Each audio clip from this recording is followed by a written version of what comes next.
What's up, my deal makers? This was Ask Alex number 96, and we got to talk today with all of our deal makers in the tribe. This was our open house, and it's always one of my favorites. Alex, what were the topics we kind of went over today with all the deal makers? Wow, we had some people doing some action. Oh, fuck. Sorry, let's do that again. All right, here we go.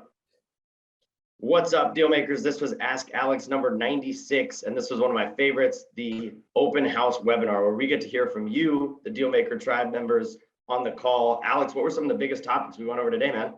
So great topics today. We talked about tenant relocation. We talked about how you need to take certain steps to research deals and create deals, because we don't find them, we create them. And then we also talked about some of the market update and what's happening. But to really check out everything we covered, check out the webinar. Let's go. Yo, what's up? What's up, everybody? What's up, Alex? How are you doing, my man? I am doing amazing back here in Hollywood. What's up? I know I was just in the car with you driving up from San Diego.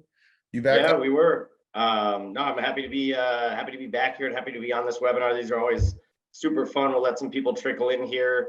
And then as we do, we'll kind of ask you guys to go and use that chat feature down there. Let us know where you're coming from, where you're tuning in from. And if you get a chance, like I said, just go ahead and share your socials down there as well, just so we can kind of, stay connected outside of the webinar today, right? Yep. I think this is one of those open formats. We don't have an agenda. We don't have something to teach specifically. We don't have someone that we're interviewing, but it's more so open to the public, open to questions, see what everybody's up to. We're also trying to connect other people with other people, just another extension of what the Deal Makers tribe does. But I literally just walked in the door a couple minutes ago, got my drink in hand. I'm ready to talk shop. Yeah, I see some familiar faces here in the crowd. Thanks, Dustin, for tuning in. Like I said, if you guys can get a chance, Franco, I see you up there tuning in as well. Good to see you guys. Some familiar faces in here and some new people tuning in as well. So welcome. Like Alex said, we're gonna keep it pretty open today. The point of these specific webinars is to get everybody together and kind of get a chance to go over anything that you might have been having issues with in your business, anything that you might be seeing some major success in your business that you want to share with other investors here on the call. And that's kind of the goal. Like Alex said, there's not really an agenda. We're not going to have any specific thing that we're going to go over unless something comes up that people want to go over. So before we do that though, Alex, let's go ahead and go over a couple of team wins, things that kind of went on this week that maybe you're a little bit excited about, and then we'll get things rolling. Yeah, so the main thing that we've been dealing with as far as challenges are concerned is some of the properties that we have in the Joshua Tree and surrounding areas. Because of it being a bit remote, it's been more difficult to get labor and people out there. So things are taking longer. So we had a huge win this week. We got another one of the properties finished, Antelope Trail. It's in Yucca Valley. So if you know anybody looking for property in that area, let us know. We have an active listing as of last week. We did get several showings. I spoke to our listing agent on the way here, Will. So it looks like we had 3 people see the property in the last couple of days. But that's a huge win because, man, it's been difficult. But numbers are still looking fine. We should make a little bit of money on that, not as much as we anticipated, but should be able to pay some good interest to our private money lender on that, also to our hard money lender on that property. And then we definitely learned some lessons on that specific property. Also, think us attending a couple of masterminds this past couple of weeks, we've been looking into the kind of business and some of the stuff that's happening in other investors' journeys and kind of where they are with their businesses. And we've noticed that there's a lot of other people out there that have some deals that they're they bought at kind of tight, didn't buy a deep discount, kind of like what we do, and it looks like they're in for some potential losses on some deals. And just gives us perspective that we've stuck to our buying criteria. We've stuck to, for the most part, and we've just really worked on having the best people on our team, so then we can execute at a high level. And I feel like based on what I've seen on our portfolio, we're still selling stuff, we're still profitable. That's a big win. compared to some of the other people I'm seeing out there. And not everybody, but there is those, kind of newer people that I think that were exuberant and bought deals kind of tight, and now they're in kind of tough shape. Don't like to see that for anybody, but it is an example of what's happening in the market. What else? Also, I'm here in Hollywood. This is my house now. I'm home. It's interesting. I've only been home for a couple of days since it's been finished, but I will be spending a couple of weeks here before any other travel, and I'm going to be spending the majority of my time here in Los Angeles now. It won't be as much in Hawaii, won't be as much in Mexico. So I'm just getting settled in. So I'm happy that my library is done, my office is done, and now I can just really get to work and start to get settled here. So that's a big win. And then we got to go to a couple of masterminds, but the one more recent one who went down, not mastermind, excuse me, conference. We went to the Bigger Pockets conference this past week in San Diego. So for most people, San Diego is one of the finest. They say it's the finest city in the U.S. And we really enjoyed our time. We connected with so many other investors. Some people we already know are really high levels. Other people just getting started. A lot of people that follow Bigger Pockets have listened to my podcast on BP and got recognized. Talked to a lot of cool people there. Had some great dinners and just a lot of a night of nurturing these relationships and growing new ones. So that was cool. And then see what else. They were just planning for the next downtown LA meetup. We had a great meeting about that this week. So we're planning on throwing that sometime in November. So keep an eye out for that because those have grown and love. We love this virtual stuff and started from COVID, but now that COVID's over, we're doing a lot more face to face, in person meetups. So if you can attend, check that one out. It'll be coming out. We'll announce it soon. It'll be in November. So that's all I got.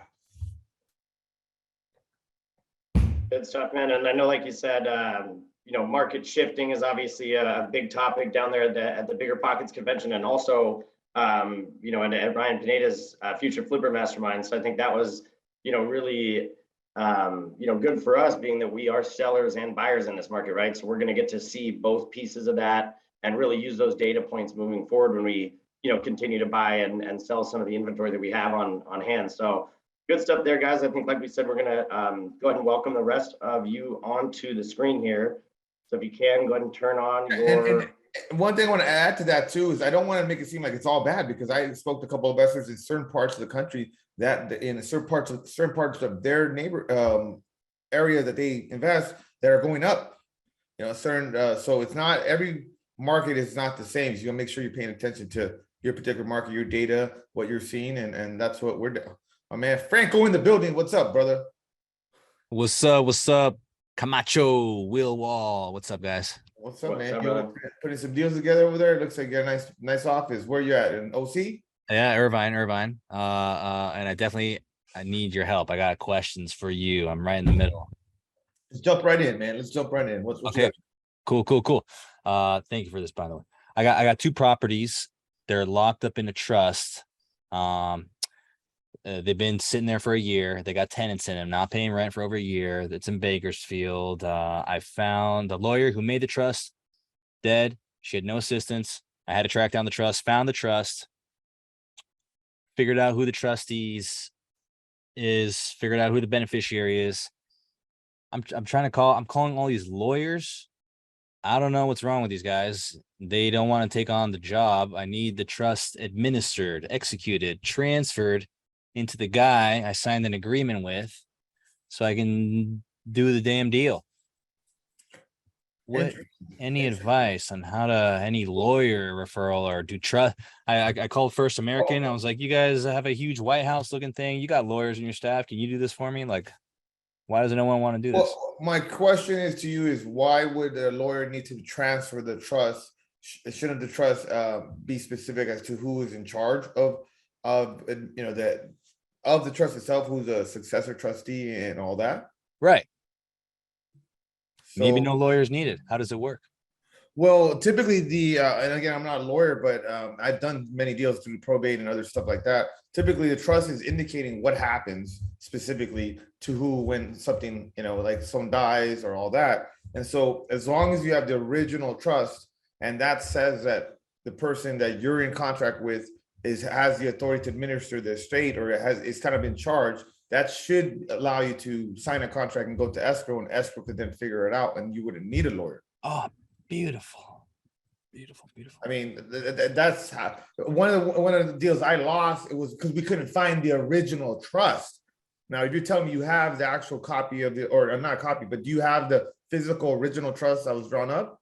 The trustee does. The trustee, okay. Because when I came across a problem on one of my deals was that she had a copy of it, but the title company wouldn't allow the copy because they wanted the original documents, if that makes sense. Because, and then we weren't able to get it because the lawyer had shut down their offices and they didn't sell it to anybody, their book of business. So the files were essentially lost, and we lost a monster deal, and she ended up losing the property too because of this. But if you have the original trust, I would take that, get that contract signed, give it to escrow, and the escrow's gonna ask for it, and they can help pull it all together. But the only reason a lawyer would be, I think, would be involved at this juncture would be if, say for example, it says the successor trustee is this person, and that person is not the person you're talking to, it's somebody else.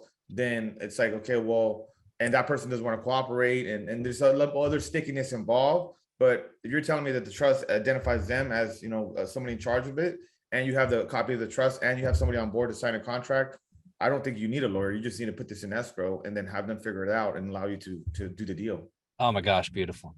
Okay, Yeah. beautiful. Okay, keep us posted on that. Keep us posted, because I mean, you don't overthink it, and don't try to get a lawyer involved if you don't need to. Escrow could probably figure it all out. It's in California, right? California, 2 properties right next to each other. Yeah. And there's kind of work that needs to be done. It's but I've never done anything flipping wise at all. I haven't even done that much wholesale. So basically I'm thinking of, no one's seen the interior for a year except these renegade tenants that are about to get booted.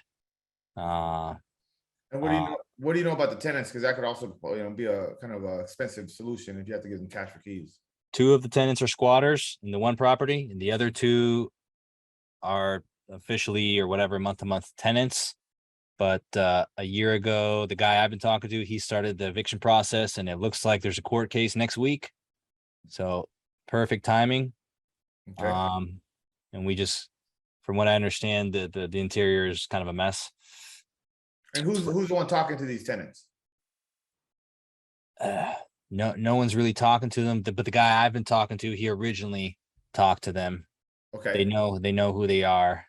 Yeah, so on that, I would try to get firsthand knowledge on that. Reason I say that is because that things get lost in translation, or someone might ask the right questions and might not approach it in the most I guess eloquent way. It's kind of tricky. It's a slippery slope when you're dealing with these tenants, because you got to kind of be firm, right? Because you're like, hey, I'm gonna own this property, or I own this property, like I have rights too, like but you want to be super kind of like understanding, like, oh yeah, you're a squatter, cool. Well, hey, what can I do? What can I do to help you to like get to this next part of your life? Because there's going to be some change here, right? And so I think it's communicating that it's better to be done firsthand, or somebody that you really trust that's actually done it before, because these people could really drag their feet, or they could dig their heels in and then start lowering up, or start just doing more damage to the property if they've already done damage. And so we like, when we're buying something with tenants, we typically like to have some type of understanding, like, who are we dealing with here?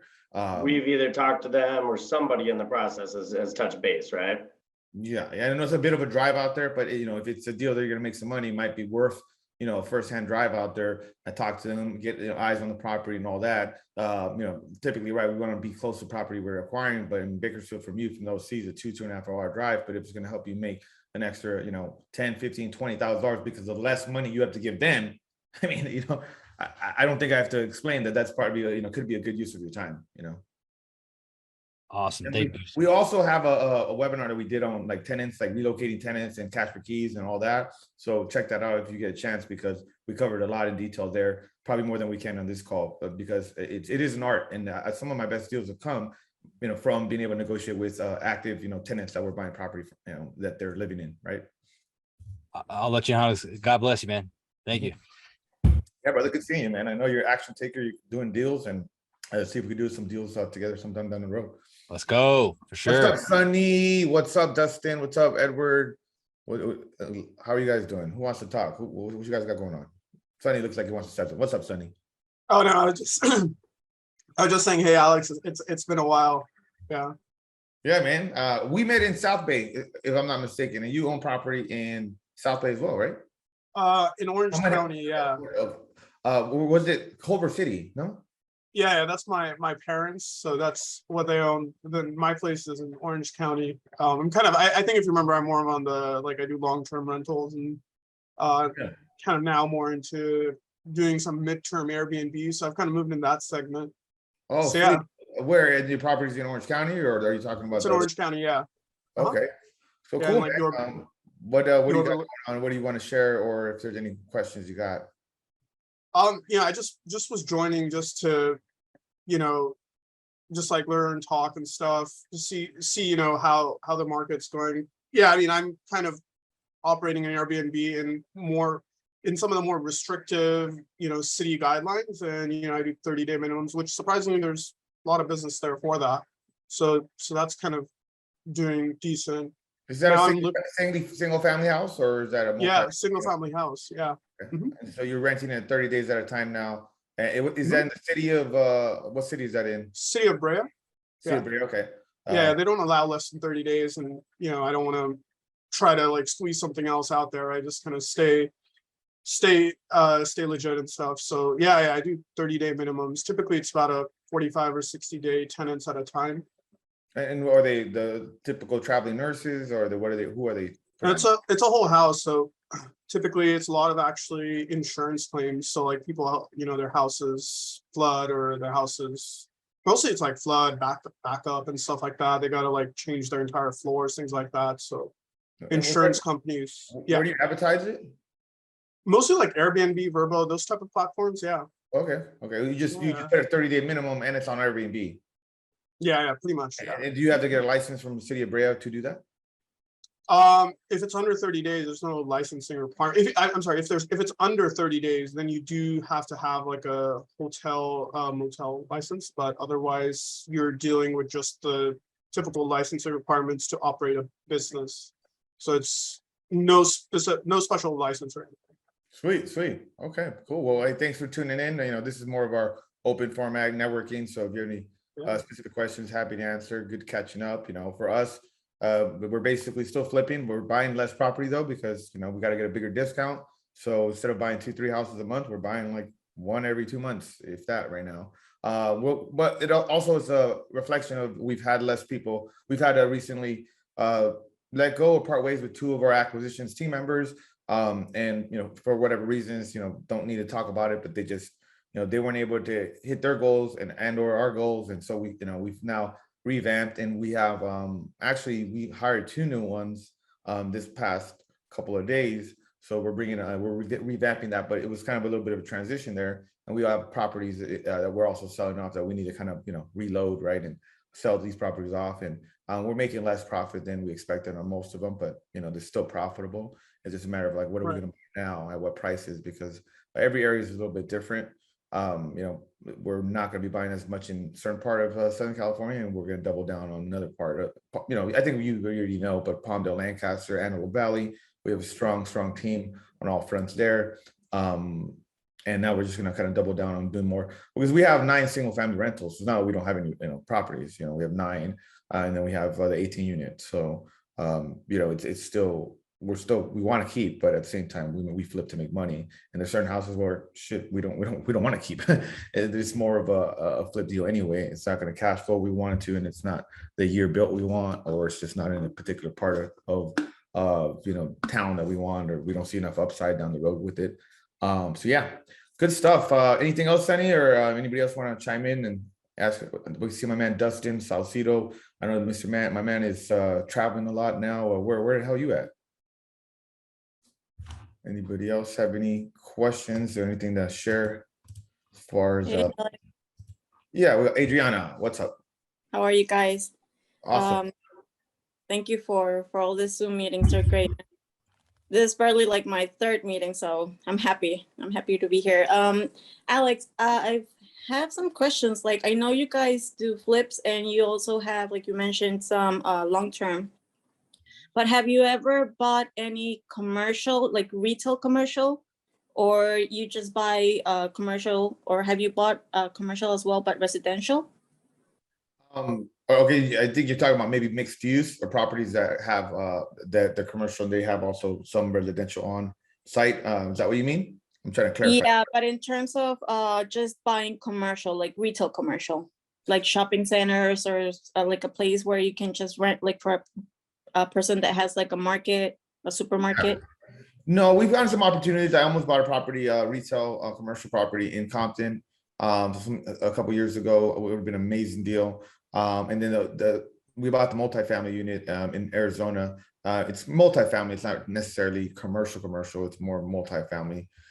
So no, I haven't. I mean, there's plenty of lenders that we know that do offer lending for it, but it's a different arena. So do you have a particular deal that you're looking to get some feedback on, or where's the question coming from?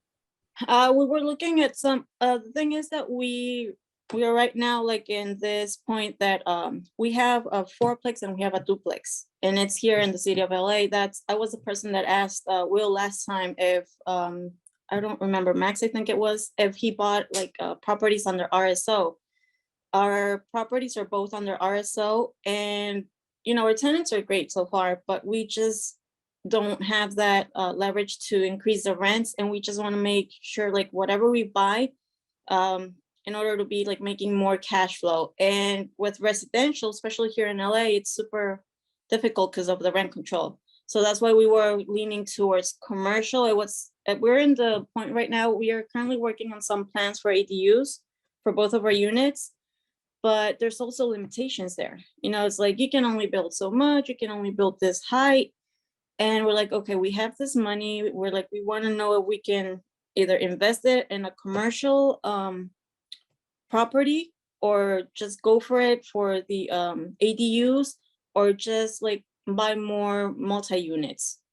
Yeah, So I mean, yeah, that's a great question, because you have this challenge of like, hey, when did you buy those units? I mean, I imagine you bought them some time ago. Yeah, the duplex, we got it in 2014, and the fourplex, we got it in 2018. Yeah. So let's unpack that quickly, just so we can talk about those units. When you're dealing with rent control, it's just one of those things that like it is what it is. I mean, you could always pay out the tenants to try to get them out to rehab the unit and then increase it. But it's a small multifamily, so I mean, these people can sometimes get $20,000, $40,000, and that could be hard to make the numbers work, where you got to give this person say $30,000 and rehab the unit just to increase the rent by like $700, $600. Yeah. Maybe that might make sense, but it's usually a stretch. For that, it's usually better just to, if you can, unlock some of the equity through like a line of credit, or just having something so you're going to use that property to make more money or make other moves, is, I guess, my opinion there. When it comes to investing in another asset class, I've not invested personally in commercial, but I am, interested in buying storage this year, or that is a potential opportunity for us might go into. But I would if I were you, I would align yourself potentially with somebody who has some of these type of properties, and whether it be continuing to network, or maybe you actually reach out to property owners directly, like direct to seller, of type of properties you want to own. There's lists you can pull. And remember, these lists are not that large. It's meaning, like, say you wanted to own a commercial plaza in, I don't know, just say Linwood, whatever the case may be. How many commercial plazas of the size that you want do there exist? Maybe those are like, there's like 80 of those properties. And then you start talking to those sellers and try to, kind of put together a deal like that directly with one of those sellers, because you have the capital, you have some landlord experience, and, you're kind of local. Seems like you want to keep it in LA. But ultimately, like, what's your goal? Is it you want to increase your cash flow, so eventually quit your 9 to 5, or that's the goal. That's the goal. You guys don't make enough from the rentals to like be full-time investors, but if you made another move and had some more cash flow with what you have already, then it would potentially allow you to then go full-time. Is that the goal? Yeah, that's the goal. So perhaps you might be looking at other markets that are better cash flowing markets. maybe not as much appreciation might be a way to also go. Maybe buy a 20 unit building in another part of the country that could provide you cash flow and not that much, take a lot of bandwidth potentially. So yeah, I would, if I were you, I would consider aligning with a commercial investor, see what their deals look like, and or start reaching out to commercial owners directly, seeing if you could put together even potentially in the commercial space, it's very common to do seller finance and some of these other creative strategies right now as well. And I would imagine there's a fair amount of people, and there's literally less competition. You're not, how many people are trying to look for that particular asset, not as many as potentially looking for that next flip or that next single family property in a hot area.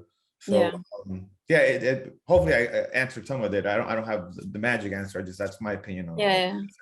So if it were you, you would consider just pretty much finding a deal somewhere else, like in a different. Well, yeah, because your goal, you have to pay attention to what's your goal. My goal with flipping houses was to make a lot of money and build a company that provided opportunities for me and my team around me. And that's what I'm working on, right? Building a real estate investment company that primarily flips, but we make that money so we can buy bigger assets. I don't want to have 100 single family rentals. I'd rather have 100 doors under multifamily. But how do I do that? Well, I need to make some money. I need to be able to park money in these deals to hold property. Well, that's the vehicle that I use. But for you, it might be different. You have $400,000 available to you, and you need another $4,800 a monthly income to just walk away from both your jobs. Well, I mean, maybe you put that 400,000 in a different state that's going to cash flow you that 400,000 compared to what you're going to do in a commercial plaza. Because you're also like, if you say yes to the commercial deal, then you're saying, then you got to go through that learning curve, and it might be worth it. Or you could just kind of invest it into a multifamily with someone else, get the passive income, and then just go full time to doing the type of deals you want to do full time here in Southern California. Again, I don't know all of your long term goals as an investor, but I always try to match my direction, my strategy, my plan based on really what my goals are. So yeah, if my goals were just to kind of just cruise a little bit, I wouldn't be moving back to LA, because I'd rather be in Hawaii. But my goal is to grow the company, grow the team, grow the tribe, and to continue to get better at what we're doing. And that means I should be in LA more. So that's what I'm doing. So I think it just needs a match. Did you want to add anything? Anybody else, or Will? Okay, thank you. No, I think like you said, I mean, it just depends on what your goals are, right? Like Alex and I talked about a lot our roles and goals. And if your goal is cash flow, then you just got to find a market that cash flows more. And it's, not every market is going to be like that, right? Some markets are going to have higher appreciation. Some are going to have higher cash flow. Some are going to have a combination, a nice, mix of both. And it's, if your main goal is cash flow, then, you got to look for a market that can, help you out with that, right? Yeah, because California is notorious for not being good with cash flow. It's like you're swimming upstream compared to just So, but California is great for long-term holds because of appreciation. Is great for, those type of things. So just understand that every market has its strengths. Doesn't mean you can't get a deal that's cash flowing. We have deals that are cash flowing. I have several rentals in Lancaster, Palmdale that are cash flowing over $500 a month, and I have very little money in the deal. But we also are great at finding deals. So through the volume of deals we work, we kind of cherry pick the ones that this one's a keeper and it's going to cash flow and it'd be a good long-term rental here in California. But for the most part, 80% of the deals we do not cash flow and are not a good, so yeah, that is good. Good luck with that. Thank you. Something really quick. There was a unit it was actually 22 units we saw in Dallas, Texas, but the property does need a lot of work. It seems that it needs a lot of work. There's not a lot of information for that unit. All we know is that it's 22 units overall. They're all 2 bedrooms. We don't know how much the tenants are paying, but according to the description, it said that the current landlord is actually trying to evict them, all of them. So it is almost $2 million. It's 1875, 1875. So that's that's where we were at also, because we don't know that market, and that's kind of scary also, trying to go and get something in a market that we're not, so used to. Yeah. So that's tricky. I would recommend that you do a lot of due diligence on something like that, because value add, that's what it is. A value add play, a value add deal like that is going to require a lot of attention, usually as multifamily value add deals, the books are all screwed up, or there is no books. And so you're kind of, you're starting this huge project and if you're not going to be there physically and you don't have boots on the ground, I would not recommend that you do that, because it's like a big old flip, and flipping is in a rising interest rate market is risky, and so Got it. you're taking out a pretty big risk on that. So I would not recommend that you do that unless you have a very experienced person, boots on the ground, to help you with it, that has done deals like that. Because now you're talking about commercial loan. We recently had to get a commercial loan for this, this 18 unit. There's a lot more work involved in getting that loan. You might need to have somebody that's called a key principal, like someone who has a co-sign for you that has a bigger net worth. Maybe you guys can't get the loan on your own, but you might need to bring some partner on. There's a lot of moving parts. It took me months to put that deal together in Phoenix, and it was one of the most difficult things I've ever had to do. And the value add that we're doing on it has also been very difficult, because like we're negative in cash flow every month, and we're it's still looking like it's going to be an amazing deal. We're going to make a huge spread on it, but we also have a robust, a huge network in Arizona that's helping us, and we have an on-site project manager, and we have somebody that's on-site on like living in one of the units.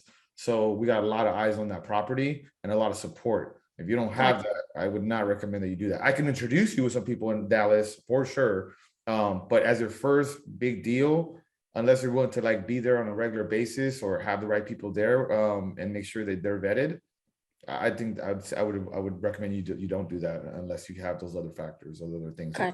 Yeah. Okay. Thank you, Alex. Thank you, Will. Yeah. What's up, everybody else? Adriana's taking some action. Franco's about to lock up a deal in Bakersfield. My dude Dustin, you up and running now, buddy? Can't hear you.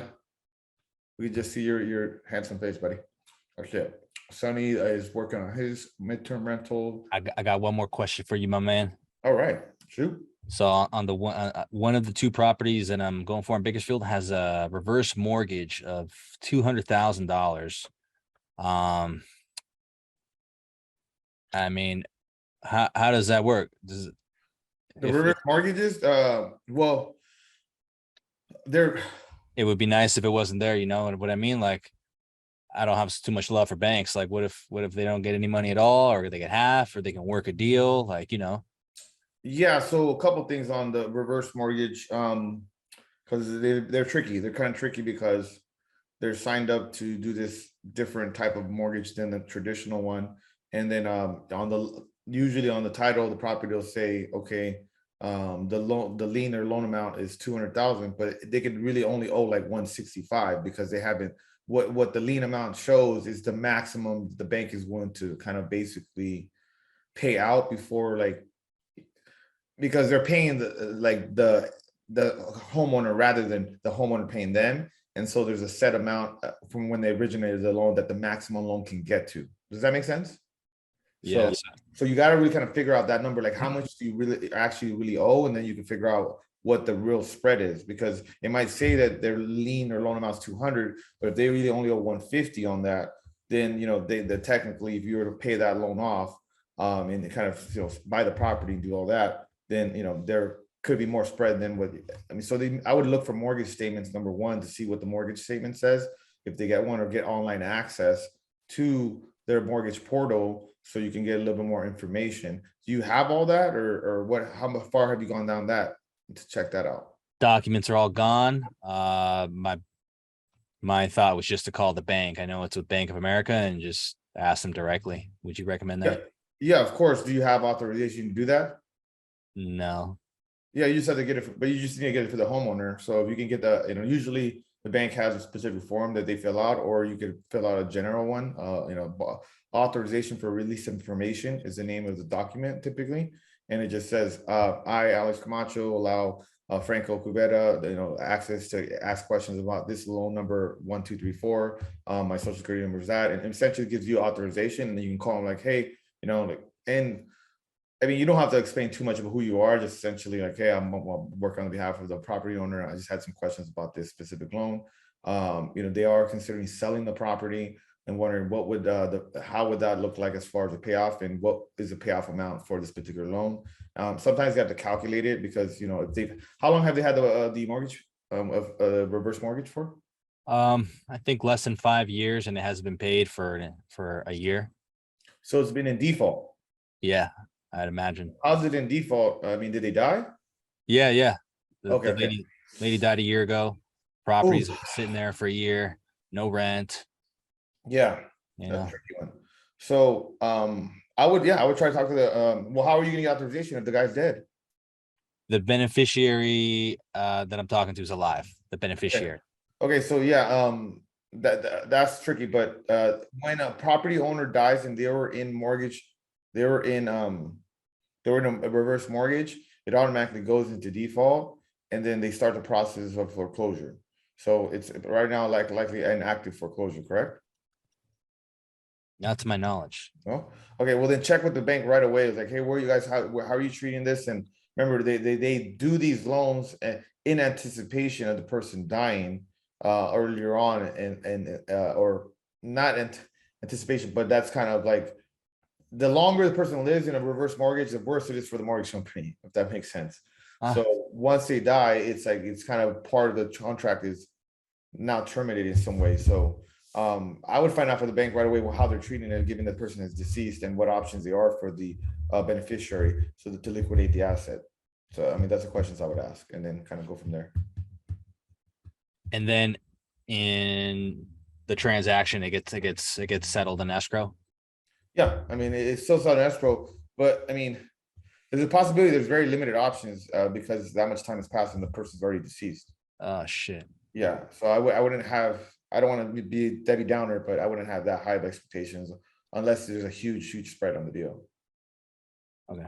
Yeah, if that makes sense, because you might not have as much equity or much spread as you think, and this party needs to be made whole, and usually they charge a lot of interest, and if it hasn't been paid for a year, I mean, there's sometimes clauses where the interest compounds, and then before you know it, like, there's very little equity in the property, and so what are you gonna do? You have to sell it, and you have to sell it at retail. How are you gonna make money as an investor or as a wholesaler there, you know? So I just wouldn't want you to spend like, call it 18 hours on this thing, and then it turns into like nothing, right? It's like, go spend an hour on this thing, find out that if it's, still worth spending another 17 hours on it. I guess is what I'm trying to say. So the lady that I'm dealing with, the trustee, she's worried. She didn't know she was the trustee. I've been working on this 6 months, and I just found out she was a trustee less than 2 weeks ago. And she's like, "Oh my God, not related. These people were in the same bird club of all things."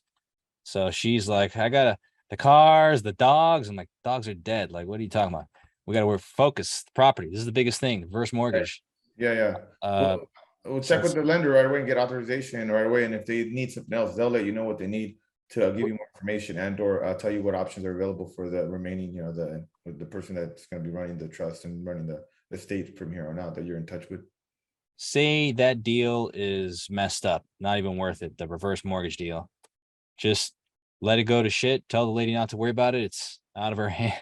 No, well, you could refer it to an agent or like, hey, you know what, based on what the liens against the property and what the mortgage company wants and all that, I can't make any money off of it. I can't buy it subject to, like, I can't do anything creatively like that because of the type of mortgage is on there. Can you get this property sold? This is approximately what the payoff would be. And then, also collect the commission and potentially, give me a referral fee. Is there, $15,000, $20,000 left? But then also, yeah, like if there's nothing, there's no incentive for that person to also, because there has to be basically incentive, right, for you, for the person that is your client, and the listing agent that's going to list a property. I don't know what that number is for all three of you together, but that there's a number there that would, that make it worth for everybody to still work on this deal. And so I think you need to identify that by finding out first in the bank what the bank is going to say about the payoff, and then what they're saying about the procedures from going forward. And then you can communicate that to the other people and see if it's worth your times moving forward. But it might be just a referral fee that you're going to collect from a listing agent that's going to sell the property retail. Okay, hopefully not. Yeah, hopefully not. I hope you have a huge spread. That could be worst case, and best case is you get a huge spread and a great deal, and then you win on that big. I hope you do. I'm rooting for you. Let me know. Thanks, man. Thank you. Alex, we got a great question coming in from Jesus. Wondering how difficult you would think it would be right now to start wholesaling in Southern California if you've never done a deal before. Run for the hills. Oh man, it just depends. I don't have enough context for you, Jesus. Like, do you have real estate knowledge? Do you have anybody else in your network? Like, do you have a good amount of capital? Do you have marketing experience? Do you have sales experience? these are things that could be helpful in this market. Like you have a lot of time on your hands and money saved up.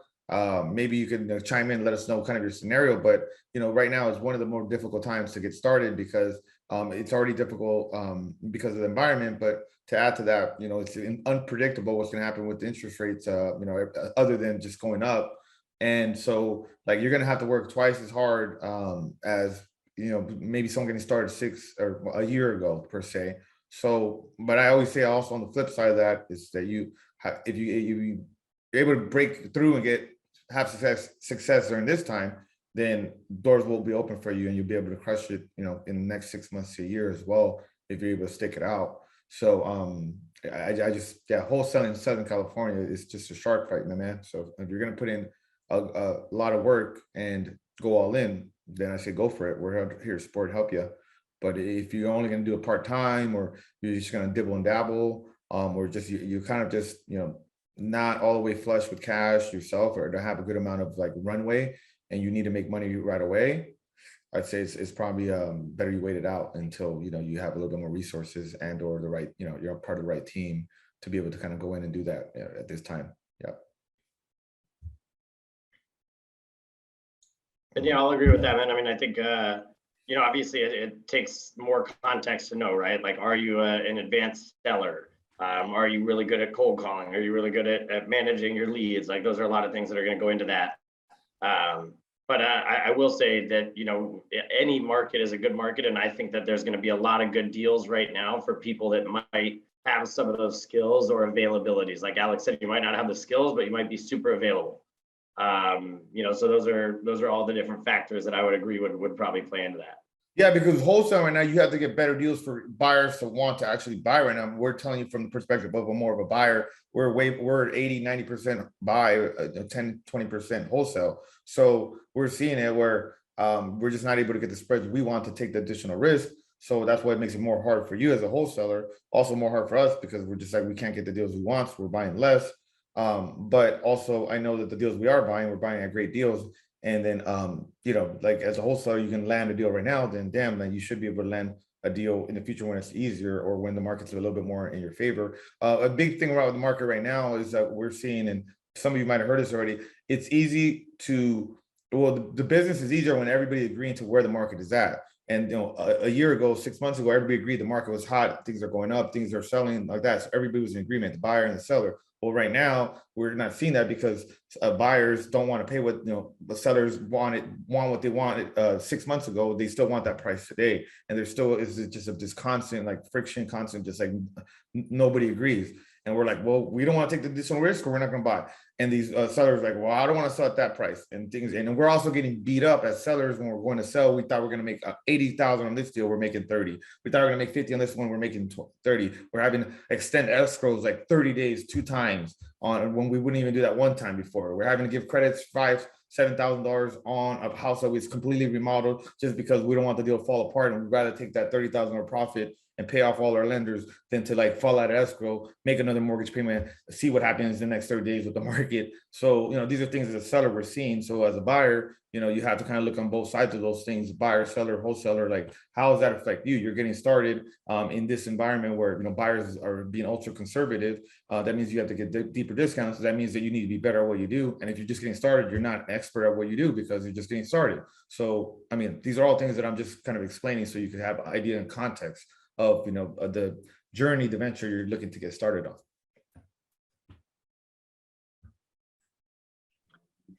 Hi, Alex. Hi, Will. I had a question. Can you guys hear me?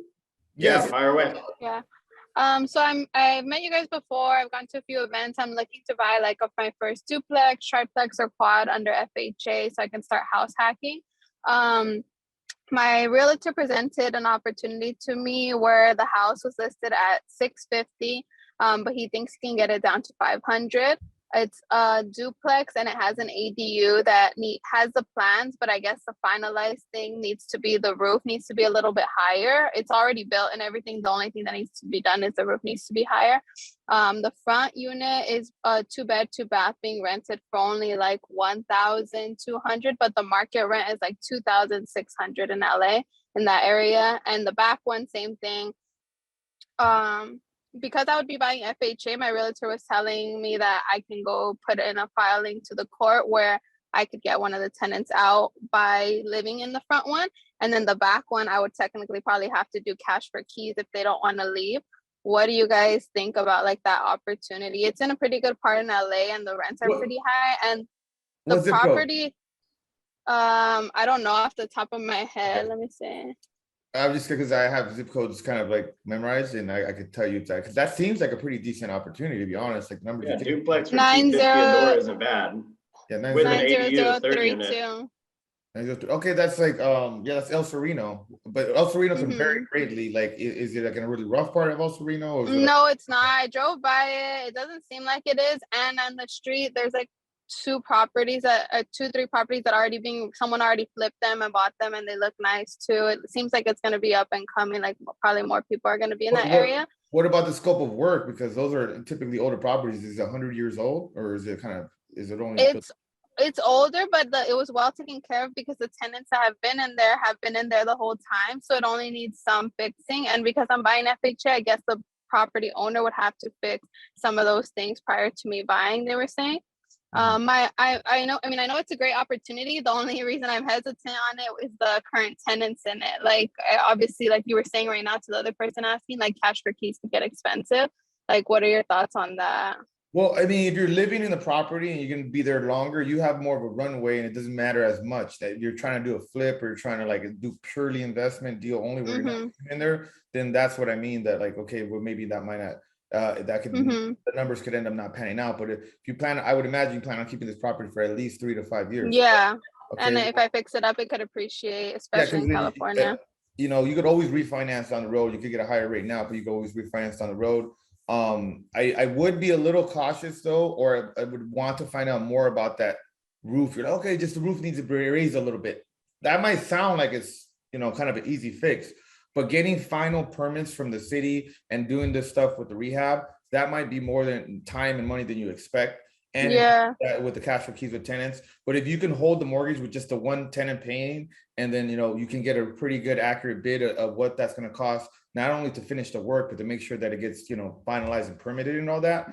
Then I would feel better about it, because then you always want to have as much information as possible when you're making a decision. And seems like if you haven't done that you might have some information that you need to collect before you kind of make your final decision. Or maybe you just do that during inspections, like, hey, I'm going to have 2 contractors bid it out to finish this work and help me get this, which is typically called a certificate of occupancy, which is just like saying, okay, this thing was final. Because there's been plenty of times where people offer us opportunities, but it was like red tagged, or it was like kind of the work wasn't done well, and I had to go back and do, you know, kind of basically tear out the whole thing. Yeah, exactly.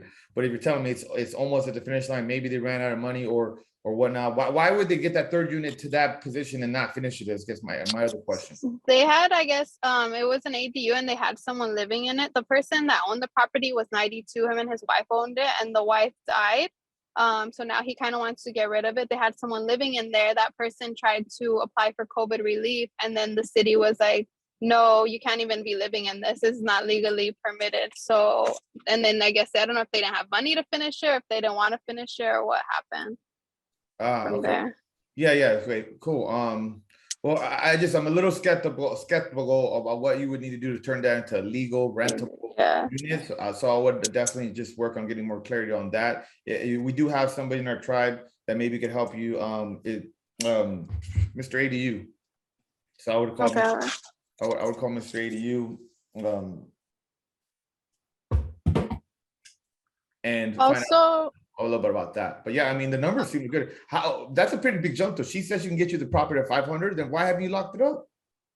Because I told my dad went with me to look at the property, and then he's our family friend too, the realtor, and he's my realtor, and he's also the listing agent. So we were like, he was offering it to me off market before, and we were like, okay, 500, but no tenants, because we didn't know about the FHA thing before. And then he was like, no, I would leave it for 650 with the tenants. That was the final offer from him. And he said, if you could put that offer, and then I'll give it to you. Okay, so where are you at with numbers, I guess? So in terms of the numbers, I'm just like basically worried about, I need to look at the ADU and how much I would have to offer the cash for keys for the second tenant. And obviously it wouldn't happen right away that the front tenant would be able to get out. I would have to wait to see from the core and file everything. Yeah, because then you have 3 problems, but that could be a really good opportunity for you. You have Yeah, for sure. the problem of getting that one tenant out so you could live in that property. But I mean, you know, like that's one. And then there's the problem with cash for keys, and then the problem with the ADU. So you're inheriting 3 problems. So you need to kind of declare that to the agent, like, hey, I'm, you know, buying this multiple problem situation. Problems, I have no yeah. problem to, but it just needs to be, you know, I need to get risk adjusted for this. And that's Yeah, because like that, and if everyone, I get new tenants in there and it's market rent and I don't live there, then it would cash flow 2,600. And it's in a zone, I guess, in LA that you can build up to 4 floors in the future once the appreciation. I could like pull out another loan on it. Yeah, that's a hot zip code. I would definitely. I mean, it's expensive over there now. A lot of those properties have views. Your property doesn't have any views. No. Okay. Cool. Well, good luck. Let us know. I think you needed more clarity on the ADU situation, and then you know, finding out if but I wouldn't hesitate either. If they said they can get you $500,000 at that property, I would try to lock it up and then have at least a week inspection and get a contractor in the right away and finding out about Yeah, that. get your due diligence of a week and go see if you can meet those tenants and get somebody in there to see the property. I agree with Alex. Yeah, and then you could also go to the city and pull the file of the property and see what's been filed from the previous owner, specifically, not take anybody's word. That's part of the due diligence. Okay. Your agent should be able to also help you with that, or if not, let us know. But it's really simple. It's walking into the office, and or sometimes you can pull the records online. I had one more question. What does it mean when a property is subject to REAP? It means that it's been put into this like status with this REAP is basically when like there's a lot of slum lords out there, and then so like if someone's like a slum lord and don't fix stuff and they get multiple like they're egregious, like they're excessive with it, like it's basically your building's kind of unsafe. Now there's sometimes there's tenants that kind of are scandalous and they'll kind of like it won't, maybe it's not necessarily a slumlord, but he just doesn't fix a lot of stuff, and you know, and they're not as fast at fixing stuff. So there's kind of a thin line. I've seen properties going to REAP because we have these hostile tenants that are making shit up, kind of like, oh, you know, I fell down, and like just like really trying to work the system. But more times than not, it is kind of a slumlord that just has a property and not, you know, taking care of it, or it's just kind of neglected, and it's kind of a safety, you know, issue and or hazard to the community, and then it gets put into this REAP, and then all the rents now go into this kind of third party, and they won't send it to the homeowner anymore, even if he has a mortgage, because he's already like been a you know, kind of basically a danger to the community there by having this building that's unsafe and or something else really kind of going on. Why do you ask about REAP? Because it did say that so my realtor didn't tell me that, but now on the description it says unit 1 subject to REAP. Now we're seeing why they would probably give you a. He didn't tell me that though. Yeah, so you need to have that pulled on title, because then the title rep can tell you if it's actually, when that happens, they put it on title of the property, like this is in REAP, and it might be one of the units is subject to that. Now, again, it might be as you know how you have those fix-it tickets, you get it like, you got tinted windows, you just gotta go get a fix-it ticket, something like that. Or other times it could be like, hey, you got a ticket, but you don't have your license, you don't have a registration, you know, all that, and you can get a lot more trouble. So it kind of depends on the scenario. If it was just kind of like one unit and it can be fixed pretty quickly, it might be a relatively easy fix, or it could be a whole shit show because my man David Medina like sent me that deal. Or I've seen people that had a 4 unit in South LA, was a complete shit show. It took them forever. They ended up almost losing money on the property, and it was just because it was very difficult to get that property out of REAP. Because tenants, because also if the tenants don't cooperate and they're hostile and they're like not paying, or you know, they're kind of the ones that started the REAP, then it's like you got like a whole battle that could take, you know, a significant amount of time. But if you do have rent coming in from one unit and you have you know, I don't know what your financial situation is, but if you can carry the note for that time, it might be worth it in the long term to, you know, go through that battle, and then, you know, 8 months down the road you get this person out, and then now you can rehab it, and then, you know, completely increase the property value by doing that. So just you think you need more information, more direction on that, let us know if you have any other questions. But seems like the type of deal that could become a really good deal with the right factors, and then you having a clear path to solving all 3 of the problems. or at least Okay. a pretty clear path. Doesn't have to be crystal clear, but pretty clear. And you said I can go to the city to find out about the subject to REAP? Okay. Yeah, there's usually a department on that, or just go to the Department of Building and Safety. Usually has more Okay. information because they're the ones that see all that, and then they have a special department called REAP. And then you know, if you're not a slumlord, just like somebody buying a property in REAP, usually they're pretty helpful. You just tell them, yeah, I'm a homeowner, Okay. trying to buy the property, I want to solve this problem for the city. What am I going to do to resolve this? All right. Okay. Thank you so much. Yes, you got it. Great questions. Taking action. We got 26 deal makers in the house. Who else wants to talk? Have questions for Will or I or anybody else? Hey Alex, are you looking to buy like commercial property in Fresno area? If it's coming from you, Ulysses, of course. Yeah. It's not in my buy box. I'm open to it, but it just depends on the deal. You know what you got. Where you working on something? Nah, because I've known this lady. She has some apartments here in Santa Cruz, but I think she says she might want to sell her apartments in Fresno, but I still have to talk to her. Sure, man. I'm interested. Fresno's a great market. I do have boots on the ground there. Not a lot, but I have several contacts there. So if we need to kind of vet the deal or get out there, I know you're not super close to that market. I mean, you're closer to that market than I am, but we need to get like, you know, someone to go look at it, drive it, look at the condition, or you know, what I usually ask on multifamily grows, you need to ask for the rent roll. Okay. Mhm. Rent roll, and which just indicates all the rents of the property. And then you usually want to ask for the T12, which is the rolling expenses for 12 months on the property. So now you have the rent, so you see how much income is coming from the property, and now you have the expenses, and it allows you to figure out the net operating income, and therefore you can figure out how much the property is currently worth, and potentially where you could reduce expenses, where we could increase rents, and how much it could be worth, and finding our ARV and seeing if it's worth it. So it just, you need those two things to be able to properly underwrite, sometimes more, but those are the things you can start with to ask her, and she should know what those are. Like, hey, or if you don't, if she doesn't know the terms, you say, hey, what are do you have the current rents, or do you have the rent roll that you can provide me? Or hey, do you have the rolling expenses for 12 months? Do you have the T12? And they just like, you're talking the lingo of multifamily. Okay, sounds good, Alex. Thank you. Yes, sir. Good job.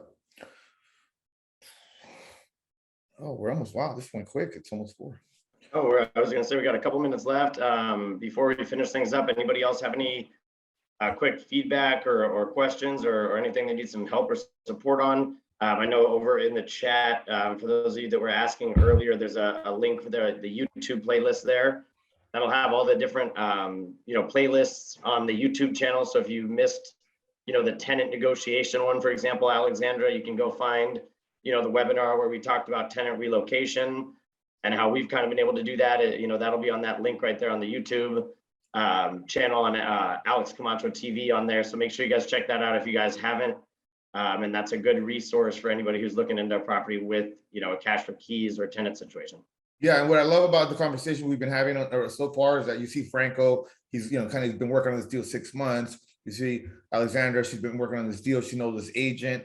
You know, all these little things that you need to do to put deals together, but it's not usually a straight line, right? It's just a lot of investigative work, a lot of follow through, asking questions, because these great deals that we get, we create them, you guys. We you know, we don't just find them, we create them, but through this problem solving, figuring things out, investigative, just kind of poking around. And let's see what you guys are doing. So you guys are on the right path, and we do this all the time too. And it just leads that one thing. And even if you don't get the deal, you learn something valuable for the next opportunity that has something similar or similar problem or similar situation. Like, oh, I've seen this before. I could do this. And then you act faster, you know, what questions to ask. So good job on everybody that's asked questions that's doing that. I had a question. My name's Esteban. Hey, what's up, Esteban? So it's just something to throw out there. My family, we have a 5-acre land. It's on the main street. It's in the city of Hemet, California.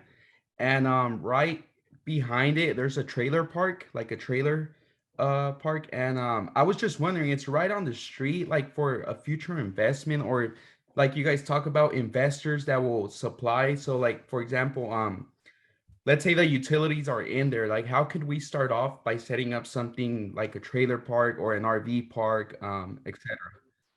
Yeah, so great question. I know will probably want to talk about this, but we know somebody in our network that specializes kind of in RV parks and these type of like properties, right? Is it Heather Blankenship?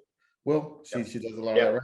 So I would encourage you to look a little bit deeper into some of the stuff she's put out there, whether it be a free YouTube channel or some of the stuff she's I think doing. she has a free YouTube channel and maybe even a mentorship. Can you type in her name in the chat so then Yeah. Esteban could look her up? But she's an absolute rock star, brother. She has, I think, 20-30 million dollars of real estate. A lot of it's these unique glamping or RV parks or all that.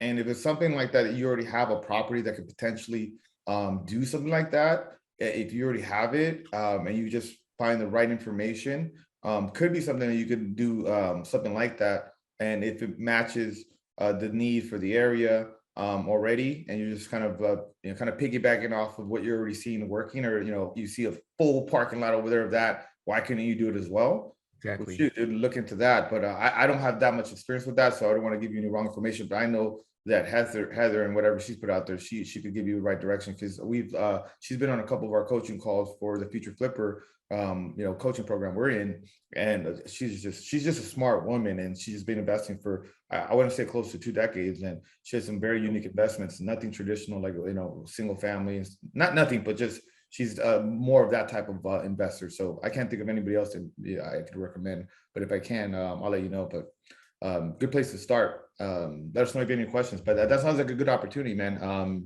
Because you don't have to invest into the property as much. You have to invest into learning what you can do on it, and then check in with the city and see what's kind of allowed a little bit, and then potentially having to set some certain things up for that type of investment. And it would be maybe just the infrastructure, where you're setting up the infrastructure for these type of rentals, but you're not actually having to build structures specifically or any of that. You're just setting up for them to come and park. Was that the idea, that it's going to be an RV park, or what was it? Yeah, that's what the idea was, or set in track homes, mobile homes, like buy them and repair them and set them in there. But that's the idea behind it, like turn it into like just have little small rental on there, spaces. Okay, well, I would shoot her a DM if you could. I don't know how often she responds to DMs, but I would try to get on the radar and say, hey, what would you do with this property? How can I underwrite this? Because it just maybe takes a different set of eyes. You don't have those eyes. Exactly. Because you haven't done those type of deals, neither have we. But if we have someone else that's done these type of creative deals on these type of properties, then you want them to kind of look at the scenario. So if I were you, I would maybe just concisely put that together in some short messages. Hey, I need help underwriting this property we already have, and how I might be able to do this. What kind of advice can you give me? And that way you come in with a very specific question, and then it's not some, oh, hey, how do I do an RV park? Well, there's no context there. Hey, no, I own this property. It has this. I'm thinking about this. What am I missing? What do you recommend? That's a better question to ask. Have you read the books that are already out there on how to build an RV park? Yep. I haven't. I do follow the Heather girl you guys mentioned. I do follow her. I didn't think, because I never really I don't tend to look at her posts much. I follow more of you guys, and then I come on your guys's every Wednesday seminar. So that's why I was just thinking, like, okay, if I can, the idea behind it, okay, if I can get someone to invest in it, you see my screen, right? Yeah, I see it. So again, before you reach out to somebody, like Alex was saying, like it's really important for you to have done as much back-end research as you can. So if you have not read the book, How to Start, Run, Grow an RV Park or Resort, like probably wouldn't be a best move to call and reach out to somebody who's an expert in the field. Just my opinion on it. Yeah, I agree with that too, because then you just want the easy button, and then you're just saying, hey, I have a piece of land, can you help me? It's like, no, I read this book, I figured out that this book said that this would be the best thing, can you help me get this direction? That would work. Yeah. Okay, sounds good. Thank you so much for that. Yeah, man, thanks for attending. Any other questions? No, I think we hit the time, so I think we're good, guys. Obviously I posted the link here for the Facebook group over in the chat, so if anybody wants to stay connected, you can connect on there. We have we usually post our meetings and events that we're hosting on there. And then we also posted the pictures just recently from the downtown LA meetup. So if you guys were there, check those out as well. And we'll catch you guys on the flip side next week. All right. Thanks for attending, guys. See ya. See you guys. Thank you.